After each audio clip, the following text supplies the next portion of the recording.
It worked in practice.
At this time, we would like, who wants to come up on stage, family, friends, and colleagues to join us up on stage. Marcy Drew will come out and read. Gera wrote a professional article today before she died, and Marcy Drew's going to read an excerpt from that. So friends, students, whoever had Gera, please come up on stage. Bring your flashlights with. Come on, people, come on.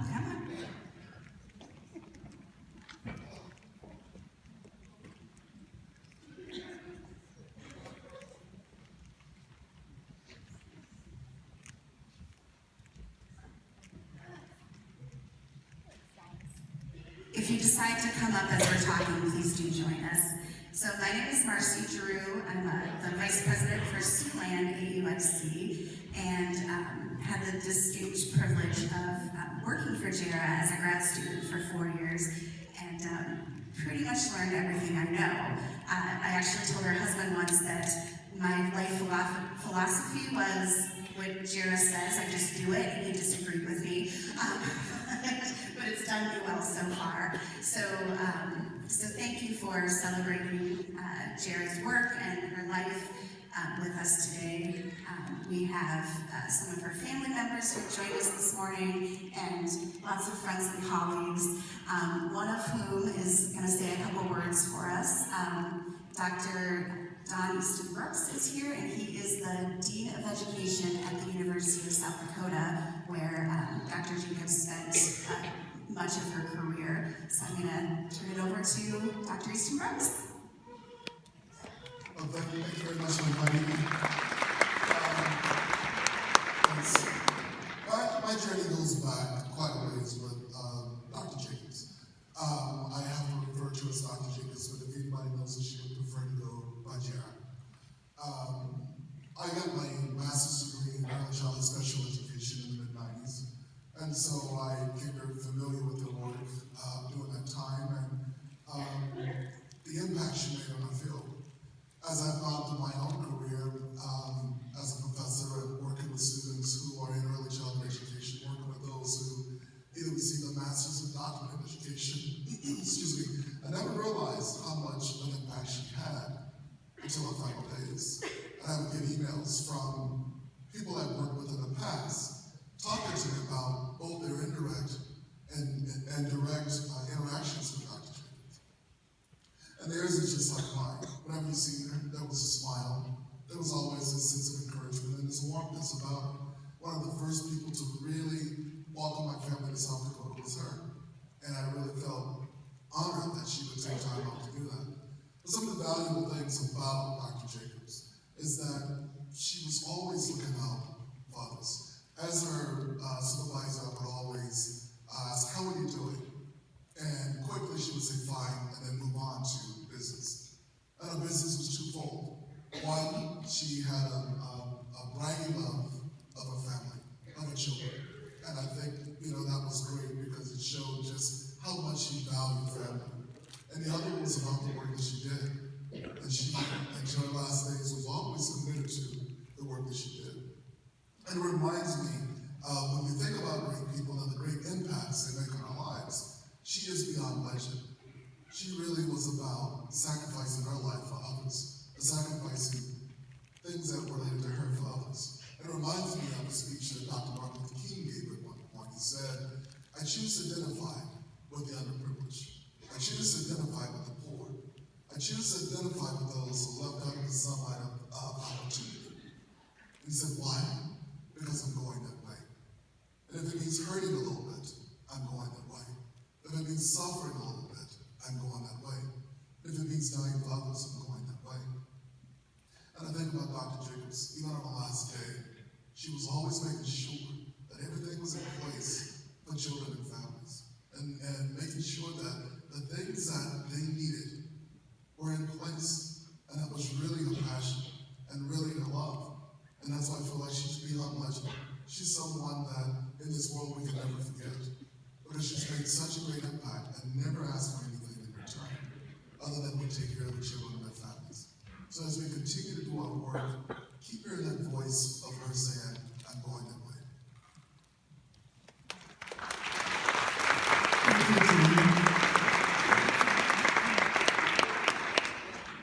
Gera's letter that we talked about, it was printed in the Young Children's Journal, and those are our AUIC members, Association for the Education of Young Children. This is our journal, and we also will put it on our website, Sioux Falls Wow, which is on your flashlight if you need to find it, and I believe you can also find it from Macy's website. So this time, we're going to dim the lights, get your flashlights out. There's 3 things left. She's going to read the letter excerpts. We're going to do Jared's favorite book, Gera's, and we're going to sing a song. All right, so Marcy Drew. Okay, I'm going to try to get through it without crying, but if I do, that's okay. The last few days of Gera's illness were very hard, and she was inspired to write a letter to all of us. It's entitled, To All Who Want to Make the World a Better Place for Children and Families, a letter from Gera Jacobs. Can we agree that we all fit into that? We all want to make the world a better place for kids and families? Yes. Yeah. Okay, so this is for all of us. She started, Dear Colleagues, I have the incredible opportunity to share some dying thoughts with you as I lie here in my hospice bed.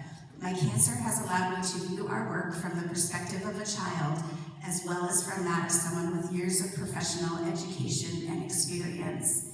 And you can read some of it if you look on the website. That when she was very ill, some of the medical professionals treated her with great respect, and others, she said, just did things to her that she didn't know was going to happen, and it was painful or disrespectful. And so it inspired her to send this message to all of us. It seemed like there was a real continuum from outstanding to inadequate professionals. I was struck by the difference in care and how it impacted not only my physical health, but the way I felt emotionally as well. I thought about you, my colleagues, a lot. I wanted to take a moment to plead with you to be the very best professionals you can be, to strive to be at the top of the continuum with every single child, family, and colleague you work with. Be the very best that you can be in every situation. Some of you might not do your best because you doubt yourself or your abilities.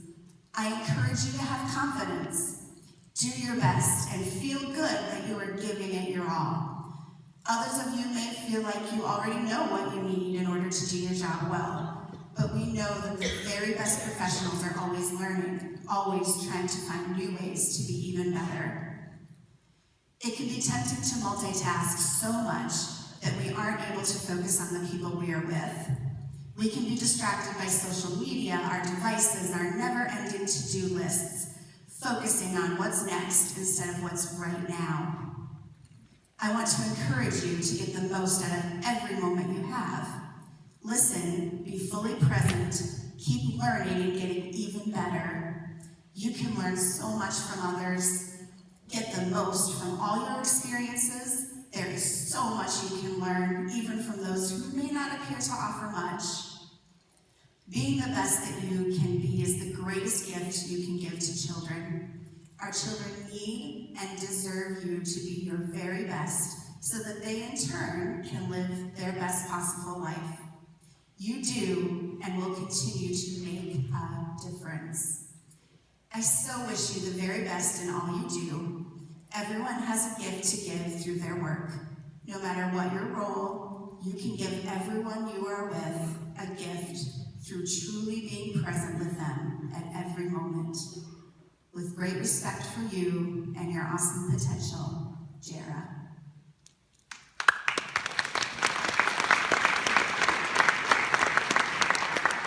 Thank you, Marcy. Did you do a good job? You guys, that would be hard to do.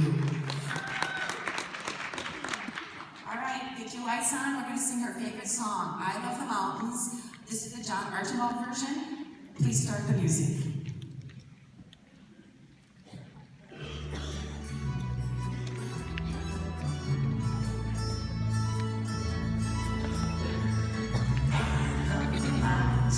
I love the rolling hills, I love the flowers, I love the daffodils, I love the fireside when all the lights are low. Boom-de-yada, boom-de-yada, boom-de-yada, boom-de-yada. I love the Rockies, I love the lakes and plains, I love the desert, I love the falling rain, I love the redwood firs, the golden eagle and all the birds. Boom-de-yada, boom-de-yada, boom-de-yada, boom-de-yada. I love Mount Rushmore, I love Niagara Falls, I love the Grand Canyon, I love when thunder calls, I love the starry night when Lady Liberty shines her light. Boom-de-yada, boom-de-yada, boom-de-yada, boom-de-yada, boom.